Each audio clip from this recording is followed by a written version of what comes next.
Hi, and thanks for joining us for this edition of Teen Talk, a segment by teens and for teens through CPSB-TV. I'm Haley, and I'm excited to introduce you to our special guest today. Mr. Karl Bruchhaus is the superintendent of Calcasieu Parish Schools, a role that has been met by extreme challenges in this particular year with COVID and 2 hurricanes. We want to say thank you so much for being here today. Oh, I'm so happy to be with you today. Thank you. I appreciate it. All right, now let's start where we are as a school district today. How are we doing? Well, we're meeting challenges head on every day, I think. Dealing with hurricane issues, obviously, still. Many of our students are not back in town, so a lot of our schools are well below what their anticipated student count would be. At the same time, we're still dealing with a lot of COVID issues.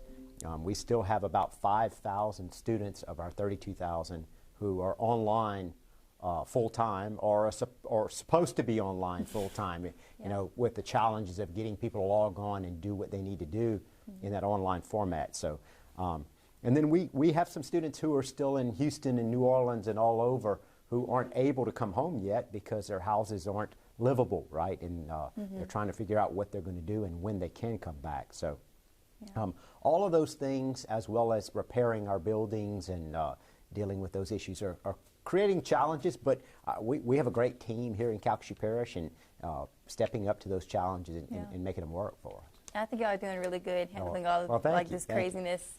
Yeah. All right. So can you take us back to the Friday the 13th we will always remember, March 13th, the day we found out we wouldn't be returning to school indefinitely? Gosh, March 13th of 2020 seems like it was years and years ago at this point. We've been through so much. We actually found out Louisiana schools were closing about noon on Friday the 13th, and whatever connotations that has, right? From a tweet. Oh, wow. The governor's office tweeted out, and that's the first we knew that we were closing schools. You know, we've closed schools in the past many times for weather and ice and hurricanes, and we sort of always knew we were going to come back, right, in a short amount of time, and we knew generally when that was going to be. Even with hurricanes, we knew there would be a point where we would come back. COVID has just been so weird in that you just never could anticipate what was going to happen and when we were going to come back. And it's something nobody had ever experienced before in my lifetime. In my 55 years, I had never experienced, and neither had anybody else. And so we just kind of had to figure it out as we go. You know, there was just no plan for that. You couldn't plan for it. So that's been the big challenge with COVID as we went along. And it's evolved over time into all the protocols that you guys live with today in your schools. And we continue to change as the state and the Department of Health change those guidelines. In fact, they're introducing some new stuff this week. So right now, you know, when somebody's a direct contact of a positive COVID case, so the person you sit next to in school gets COVID, you end up going home too for 14 days right now. The CDC is shortening that period. Really? And so we're waiting on the state to shorten it for us. And when they do, that's going to be a benefit, because 14 days is a long time to be out of school when you're not sick. Right? Yeah, you're missing all kind of instruction.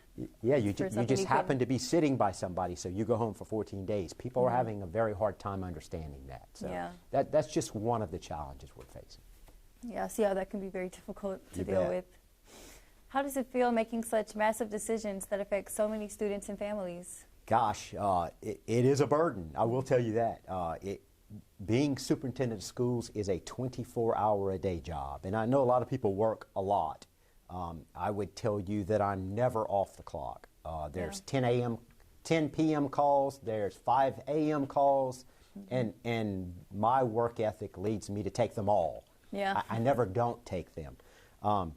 So my strategy in the 7 years, or almost 7 years I've been superintendent, is that, you know, there are political decisions, there are decisions that people want you to make because it affects their personal interest as opposed to other people. So I've tried to figure out what the best decision is for the group as a whole, for our students in Calcasieu Parish, for our people in Calcasieu Parish. And I've tried to make those decisions according to that.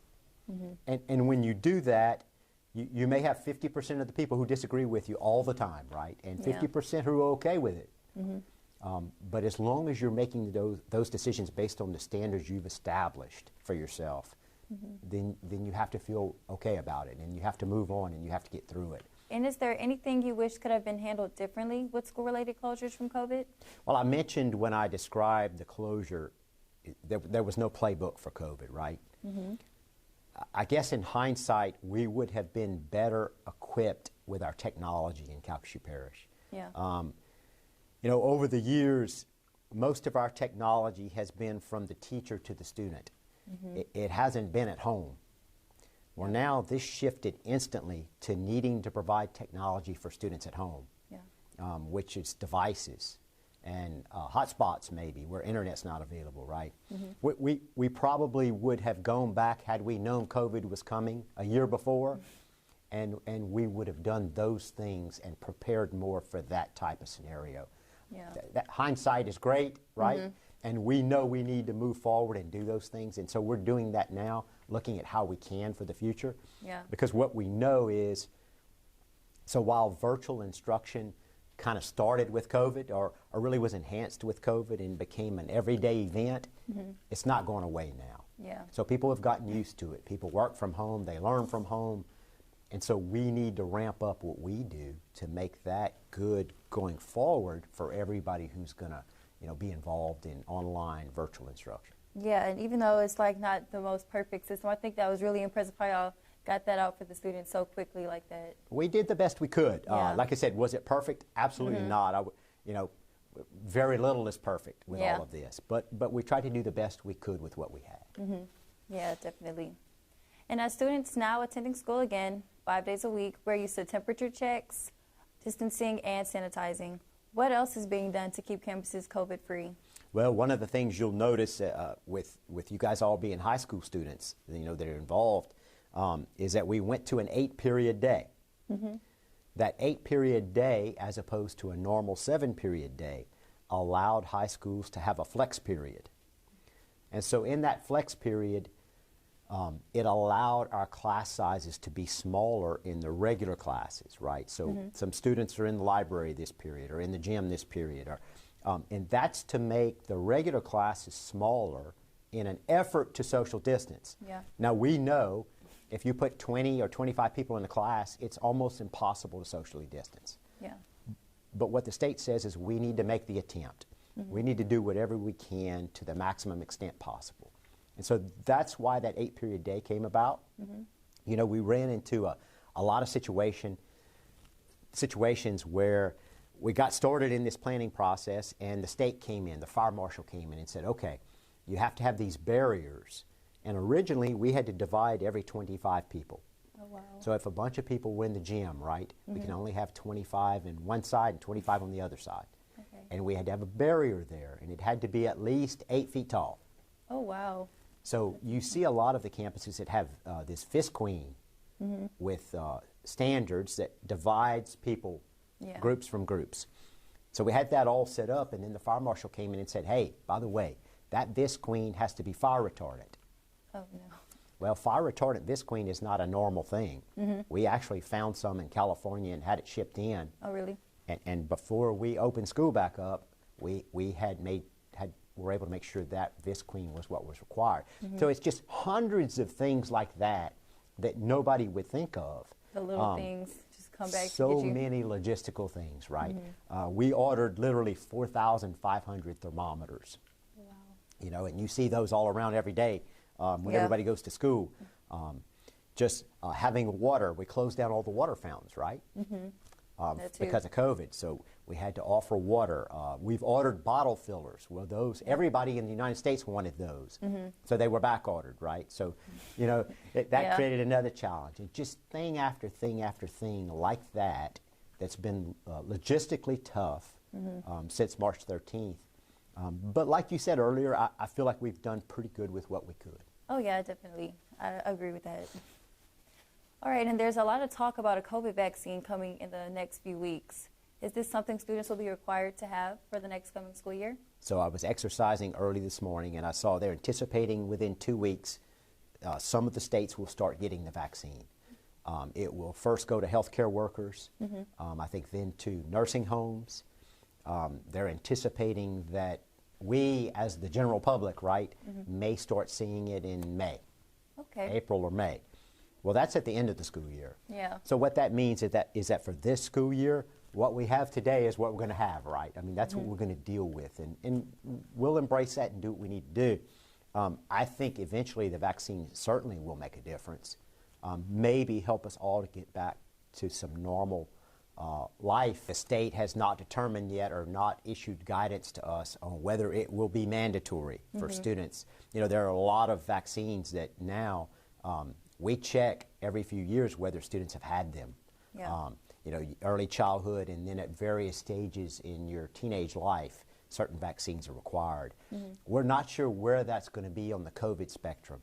There are definitely going to be people out there who are not going to be ready to take that COVID vaccine. They're not going to have confidence that it's been around long enough, right? Yeah. So it'll be a very fine line whether the state comes in and the Department of Health comes in and says, hey, it may even require legislative action to say, Yeah, you're right. now, you know, in 2022 or 2023, it will become part of the regular vaccine package and everybody will need to have it. I don't think we're anywhere close to that at this point. Okay. All right. Now let's talk about hurricane season 2020. Hurricane Laura hit the week we're finally about to start school again. What were your thoughts as we watched it get closer to us? So I was able to visit with our Senate Education Committee in Baton Rouge to talk about Calcasieu and our hurricane experience about 4 weeks after the hurricane. And I told them a story, and it was a sad thing for me.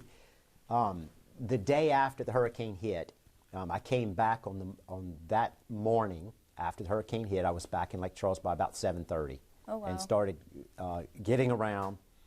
And I went to a school and was able to get in, and it was an elementary school. And as you walk through the building, the water was about at my ankles. Yeah. It was actually Preon Lake Elementary. My wife teaches there. So I went to check on it. And the water in the main halls, like I said, was over my tennis shoes as I walked through the building. And I walked in a classroom, and we were set to start school on August 24th, which was the Monday. And that's the day we closed, right, for the hurricane. On the desk of the little students, right, the kindergarten students, was their opening day mask that the school system provided, was their little package from the teacher of supplies and a bottle of water and some goodies, right, ready for them that the teacher had prepared that Friday. But on all those desks were also the ceiling tiles that had fallen in from the roof. Yeah. You know, and it gave you a picture of we were so ready and so thought we were ready to go, and then you have all this destruction. Yeah. But in the midst of that chaos, that little desk is sitting there perfect. You know, and it kind of told you what we were missing out on that week. Yeah. The destruction as we went around was incredible. You know, as we walked from school to school and saw water in the school, ceiling tile down everywhere, it was kind of hard to fathom. But we got our team together. We got companies in here to start cleaning up very quickly within days in an effort to get school open when we did. So I know you said what it was like coming from Laura, but what was your thoughts after Delta? So, you know, Laura was a windstorm, right? You know, there have been hurricanes that have hit communities and they were flood storms where the water came in from the bottom. Yeah. All of our water came in from the top. So after Hurricane Laura, in the coming weeks, we have hundreds of thousands of square feet of temporary roofing. And so as you drive around, we're across the street from LaGrange here right now. If you look at LaGrange's auditorium, it has this white plastic-looking material on it. We have that on probably 600,000 square feet of roof in Calcasieu Parish. Wow. In all the schools. If you go to Sulphur High School, for example, as you walk around, you can see out the windows, and that stuff is on almost the whole roof at Sulphur High. Really? So it was an effort to keep the water from coming in. And that's what we had to do so that we could clean up on the floor. Yeah. Well, here comes Hurricane Delta, right? And it blows that temporary roofing off in a lot of places. And so it was a challenge to get it all back covered again. Hurricane Delta also had so much rain with it And I stayed in Lake Charles for Delta. And as you looked at the rain, I'm standing in my garage, and that rain is blowing straight sideways. But what happens is when you have these temporary roofs, that rain blows sideways and blows under those roofs. Oh, yeah. And so we got a lot of water again from a storm that wasn't quite as strong, but was different. Yeah. In fact, last weekend, you know, the rain that went on over the weekend, we had 30 campuses that had roof leaks again. Oh, dang. So we had trash cans everywhere. We were cleaning up. We had the roofers back out to find those spots and try to cover them again. Yeah. So that's going to be an occurrence for us every time it rains until we get permanent roofs back on. Yeah.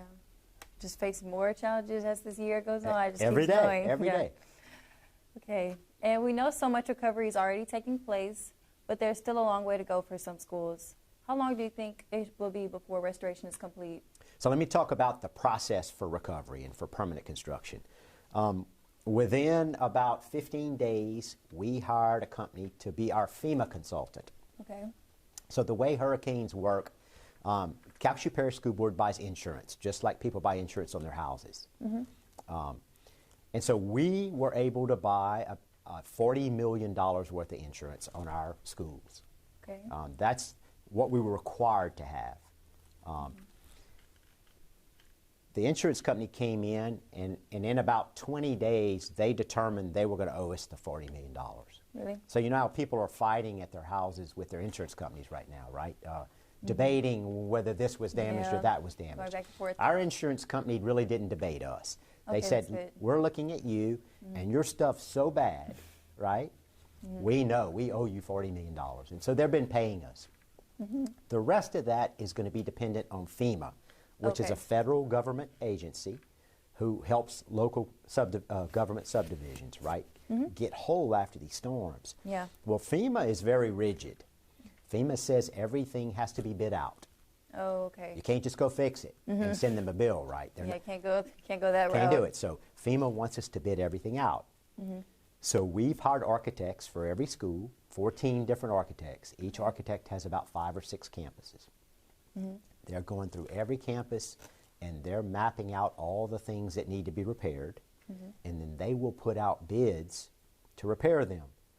That's going to take a while. Yeah, so it'll be a long process. It will. We hope to do some things during the Christmas holidays. So where we might be able to do a floor or on a pod that has a shingle roof, like a house, Yeah. we might be able to get those done pretty quickly. But those big roofs I talked about earlier are going to take a while. Yeah. Light poles at our stadiums, right, where most of them came down. Yeah, so that could take a while. to It'll get take a to. little while to do those things because they're big projects. And then we will hopefully do whatever we need to do to request our money back from FEMA. We have to pay first, and then they will pay us back if we do everything properly. So that's going on every day behind the scenes that people don't realize as well. Yeah. And it's a huge challenge. It's a lot going on. A lot going on. How would you compare OdysseyWare to face-to-face instruction? Most of our virtual applications, including OdysseyWare, do not compare to face-to-face instruction. Yeah. And I think that's true across the country. People are doing what they can do with online, right? They're doing the best they can. Yeah. But the best educational opportunity is in a classroom in front of a teacher, right? Of course. So I have a friend who teaches at Iowa. He's actually a coach there. And when we first went back and we were on the blue gold days, right, or the AB days, he told me about, he teaches social studies, and he said it was so difficult because he had classes with 3 or 5 or 7 students in them, and that it was just so hard because the interaction wasn't there, right? Yeah. You know, he's delivering the same lesson all day long, 6 times a day, and you have 2 or 3 students who aren't interacting, who aren't discussing, who aren't asking questions. And that's just one of the things you see with online instruction. There's not that constant ability to interact and to understand other people's views and hear from them. OdysseyWare was purchased originally to help us in unique situations, credit recovery, right? Okay. So if a student needed to go back and get some grades or get a credit in a Carnegie unit, they could go to OdysseyWare and get it. It's sort of a canned application, right? Yeah. It's where there's not your live teacher necessarily teaching you. And so when we bought it, it was the latest, greatest thing on the market at that time. Over time, and technology changes so fast. Yeah. Now there are programs out there that have apps that go with them. Yeah. There are programs that have been enhanced to work with all kinds of technology that work better on your phone than others. And so we know we need to look for something different. And so we're starting that process now. In fact, for next year, that may find another program sort of like OdysseyWare that meets those needs but has better technology advancements, right? Yeah. The other type of program we have is Blackboard, and some of you may have experienced having your teacher teach you directly on Blackboard. So that's an interaction with your actual classroom teacher, as opposed to OdysseyWare that's really something else, and you pace yourself. So we're also looking at that and enhancing that as much as we can into the future, because like I mentioned earlier, online instruction's not going away now, right? Yeah. Everybody's gotten used to it. So one other thing we got to remember about online instruction, OdysseyWare included, is that the student has to be somewhat motivated, Right. and has to step up and do what they're being asked to do. And without that happening, without the student and the parent, partaking of that, it's not going to be effective either. Yeah. So that's been a challenge too. All right, and I know your job centers on making lots of tough decisions. How do you handle criticism if someone doesn't agree? Oh, I get criticism constantly. Now with social media, it's easy to criticize everybody and everything all the time, right? But you got to go back to what I mentioned earlier about how decisions are made.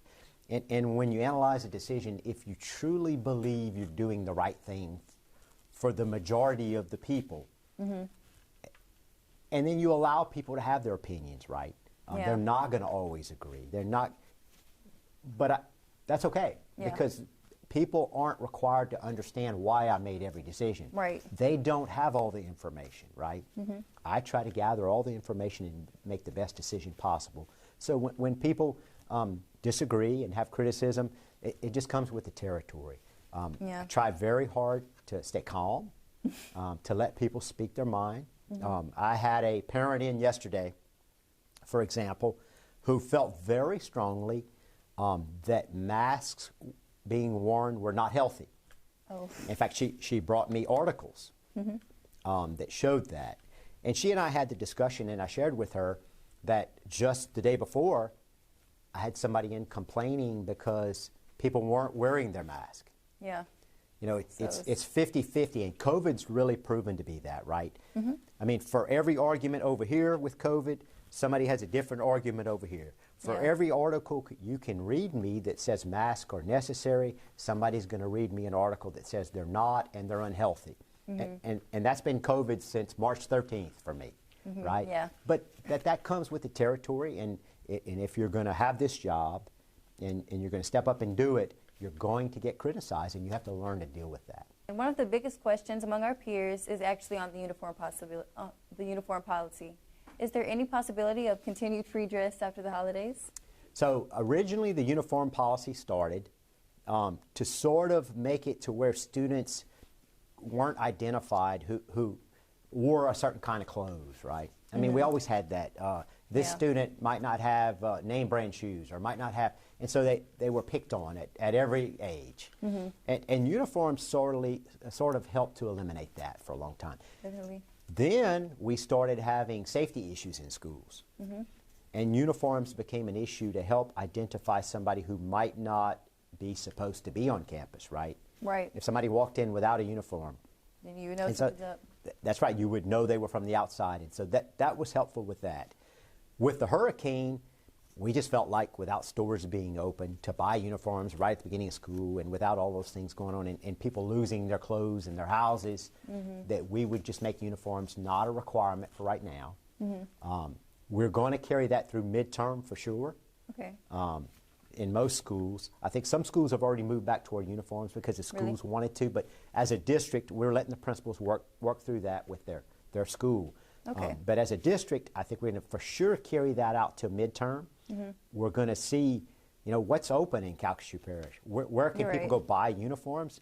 If they can't, we'll certainly review that for the rest of the year. And we want to be reasonable. Yeah.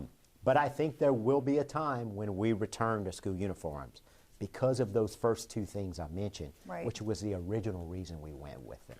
Yeah, that's reasonable. Yeah, to have it like that. But nothing's set in stone right now. You're Nothing's just, set in going stone day by yet. day. All I can say Okay. now is midterm for sure. Right. All right.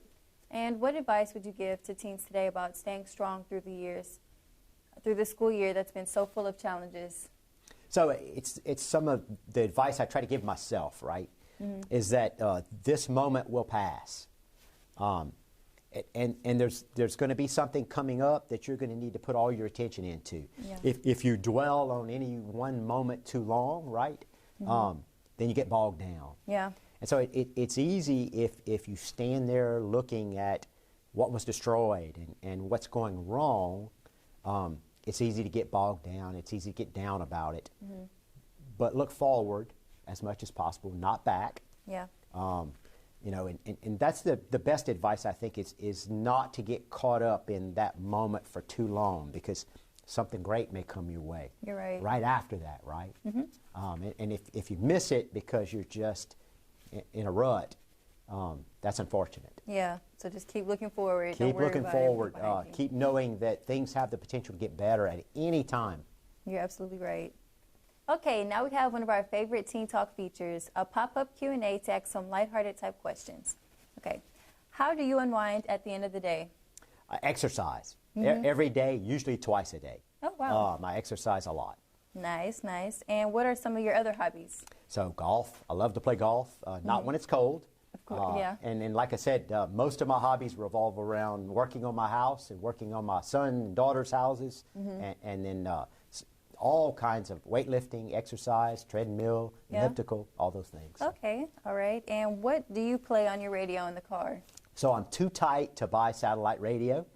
I'd like to have it, but I'm too tight to buy it. Yeah. So whatever station I can get to that doesn't have a commercial, and I'm sorry for the advertisers, I know they don't want to hear that, but I will listen to any kind of music.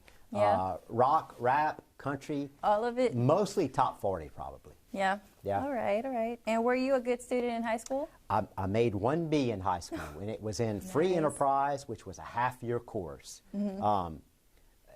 Since you asked me the question, I will say this. I'm proud of the fact that in my whole education career, college included, I never made anything lower than a B. That's really impressive. So wow. I was very excited to say that, and it took a lot of hard work. So. Yeah, I believe so. Yeah. All right, and what teacher made the biggest impact in your life and why? My high school English teacher. Really? I love English to this day. She made diagramming sentences fun, which is hard to believe. But what Yeah. I liked about it is even kids who misbehaved in other classes, as rigorous as she was, they went to that class and they didn't misbehave. And it was an odd thing. Yeah. And we all learned so much. I had a graduating class of 34. Wow. And we were all pretty good in English because she taught us all 4 years of English. That's amazing. Okay, and also, with so many elective classes now offered in school, what would you take if you could go back and do it again? Two things. I would take every business class that came my way. I played football, and typing in Elton, where I went to school because we were small, was last hour, and last hour was football practice. Yeah. I never got to take typing. I would absolutely take typing or keyboarding now, and I would also take Spanish.